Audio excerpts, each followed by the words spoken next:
फिलहाल अरब सागर की खाड़ी में एक डिप्रेशन सिस्टम बना हुआ है। बंगाल की खाड़ी में एक चक्रवाती तूफान मोन्था फिलहाल बना हुआ है। तो पश्चिमी भारत के ऊपर में एक पश्चिमी विक्षोभ भी सक्रिय है। बंगाल की खाड़ी और अरब सागर की खाड़ी दोनों से ही मॉइस्चर की सप्लाई राजस्थान के कई इलाकों में हो रही है। कोटा संभाग में कहीं कहीं भारी बारिश भी रिपोर्ट की गई है। कोटा संभाग और उदयपुर संभाग में अगले 24-48 घंटों के दौरान कहीं कहीं भारी और कहीं कहीं अति भारी बारिश होने की संभावना है। जयपुर संभाग, अजमेर, भरतपुर और जोधपुर संभाग के कुछ भागों में भी मेघ गर्जन और आकाशीय बिजली के साथ मध्यम से कहीं कहीं तेज बारिश की गतिविधियां अगले 48 घंटों के दौरान जारी रहेगी। उत्तर पश्चिमी राजस्थान यानी बीकानेर संभाग और शेखावाटी क्षेत्र के ज्यादातर इलाकों में मौसम मुख्यतः शुष्क रहेगा। रात्रि न्यूनतम तापमान में फिलहाल विशेष परिवर्तन नहीं होगा। देखिए, फिलहाल अरब सागर की खाड़ी में एक डिप्रेशन सिस्टम बना हुआ है और बंगाल की खाड़ी में एक चक्रवाती तूफान मोन्था फिलहाल बना हुआ है। इसके अलावा उत्तर पश्चिमी भारत के ऊपर में एक पश्चिमी विक्षोभ भी सक्रिय है और इस सिस्टम के असर से बंगाल की खाड़ी और अरब सागर की खाड़ी दोनों से ही मॉइस्चर की सप्लाई राजस्थान के कई इलाकों में हो रही है और पिछले 24 घंटों से ही दक्षिणी और पूर्वी राजस्थान में बारिश की गतिविधियां जारी है।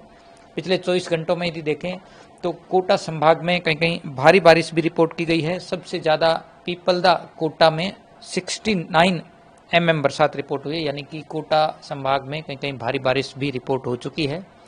इस सिस्टम का सर्वाधिक असर 27 और 28 अक्टूबर को यानी अगले 48 घंटे राजस्थान के दक्षिणी और पूर्वी भागों में जारी रहेगा। विशेष रूप से कोटा संभाग और उदयपुर संभाग में अगले 24-48 घंटों के दौरान कहीं कहीं भारी और कहीं कहीं अति भारी बारिश होने की संभावना है। इसके अलावा जयपुर संभाग, अजमेर, भरतपुर और जोधपुर संभाग के कुछ भागों में भी मेघ गर्जन और आकाशीय बिजली के साथ मध्यम से कहीं कहीं तेज बारिश की गतिविधियां अगले 48 घंटों के दौरान जारी रहेगी। इसके बाद यदि देखें तो दक्षिणी और दक्षिण पूर्वी राजस्थान के कुछ भागों में मेघ गर्जन के साथ हल्की से मध्यम दर्जे की बारिश की गतिविधियां 30-31 अक्टूबर और 2-3 नवंबर तक भी जारी रहने की संभावना है।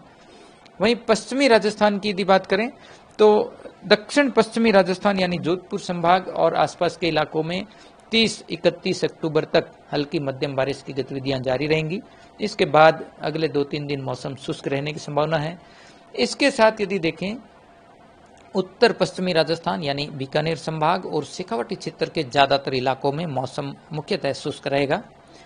बारिश और बादल छाए रहने की वजह से अगले 48 घंटों में दिन के अधिकतम तापमान में 5 से 8 डिग्री सेल्सियस की बड़ी गिरावट होगी।